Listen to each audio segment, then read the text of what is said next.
Leagues of Adventure by Triple Ace Games is a role-playing game of exploration, invention, and discovery in the Victorian era. But in the Victorian era, the world is a dark place, and some discoveries are not of adventure, but of horror. The light of science had not yet blinded our eyes to things which go bump in the night, ethereal beings trapped between our world and the next, had not made us ignore suggestions of dark arts performed in darker places for darker ends, had not made us laugh at the idea of creatures bound to wait and protect their tombs for all time against interlopers. It was a time before we forgot to fear the curse of the old fortune-teller and her mysterious smile, a time when we knew better than to invite strangers across our thresholds and into our homes. This is Gothic Horror. Since its inception, the setting for Leagues of Gothic Horror has been slowly expanded, giving you all the tools that you need to craft the atmosphere, the environment, the villains, the opposition, the locations, the adventure seeds, all the ideas you could ever need to create campaign after campaign, one-shot after one-shot, in a world where horror is very, very real, and one can never quite be certain if one is stepping into a safe or a deadly place, where even the very realms of reality might shatter before a sudden realization. Using the Ubiquity Roleplaying System from Exile Game Studios, the creators of Hollow Earth Expedition, Triple Ace Games has given us Leagues of Adventure, which is the base game for all of this. Because it's Ubiquity, all of these different aspects to Gothic Horror work together. And not only that, they work together in any of the Ubiquity games you might choose to put them in. Leagues of Gothic Horror is fundamentally set in a Victorian era where the supernatural fears of its denizens are very much real, very much active. But it's also a toolkit. You are deciding in what ways they are active, how they are balanced, where the focus is.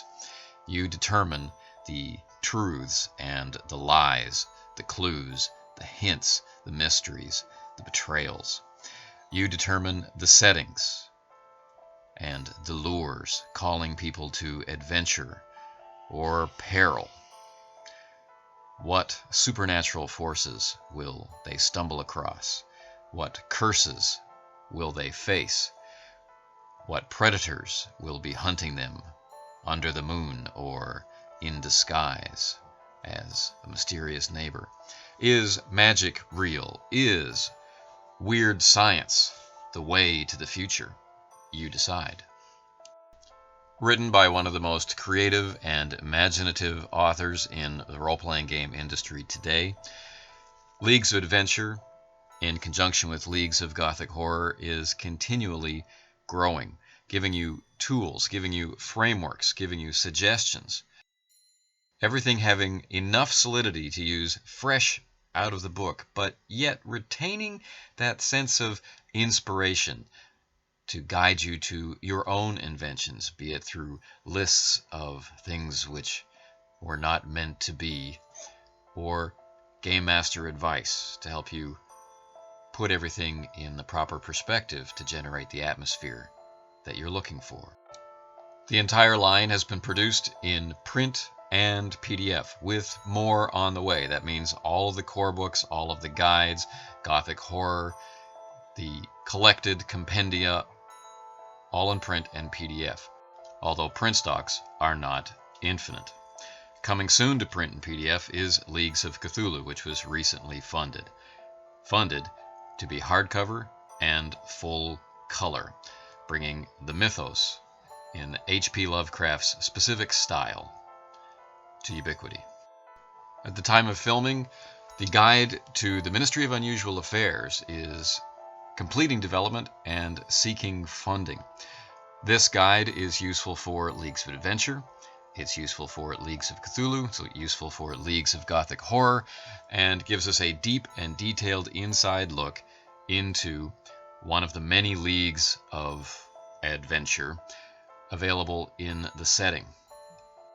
Not only does this give you a rich, detailed, and very flexible organization to be a part of right out of the book, it also gives you a template for how you might design bureaucracies and different leagues of your own, or develop the existing leagues for play around your table.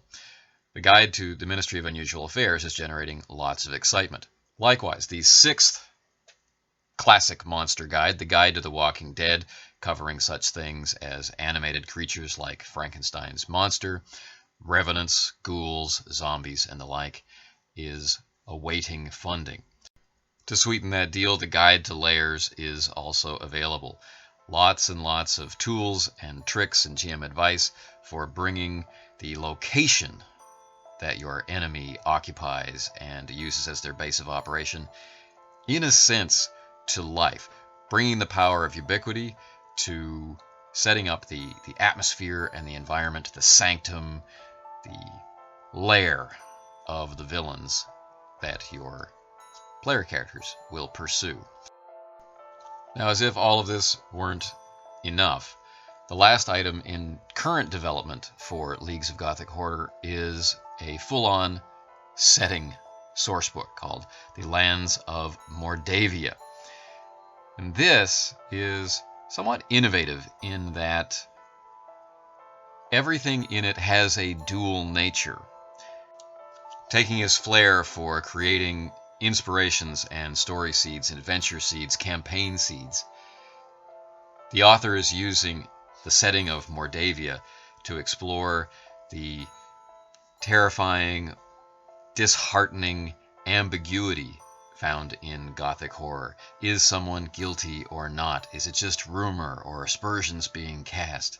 Everything in the book could be one thing or another. A fully detailed adventure setting. But what do you get when you order the books in print? These are the hardcovers for Leagues of Adventure and Leagues of Gothic Horror. Leagues of Gothic Horror is going out of hardcover now and will be softcover only, like the Weird Science Compendium and the Globetrotter's Guide to London. Set for the 1890s, these books are applicable to any of the Leagues games and perhaps any of the other Ubiquity games you might like. The guides to the classic monsters are a smaller format. Each one is in 64 pages, black and white, with illustrations. The expansion breaks this pattern. This is 96 pages and has no illustrations. It's nothing but text. It's packed. So with these 5 classic monster guides and hopefully the 6th, the Guide to the Walking Dead, on the way, there is a lot of monster material, suggestions, adversaries, sources of the suffering, things to do with them, things to do about them. Whether it's to plan a full campaign, to plan a linked campaign, or to just get ready for a one-shot, or grab something on the shelf to just go and play right now, these books are fantastic. To show you in comparison the different sizes, Leagues of Adventure, Leagues of Gothic Horror, they are a traditional size, and the classic monster guides in the expansion are more a comic book size 6x9. So here endeth our overview of Leagues of Gothic Horror, supported by Leagues of Adventure by AAA's Games. I hope you've enjoyed the tour, and maybe I have piqued your interest in this line, which means a lot to me, not only as a player and game master, but as someone who has spent many a late and enjoyable night as the game's line editor. Like so many people these days, my time is precious, and for me, this game is well worth that time.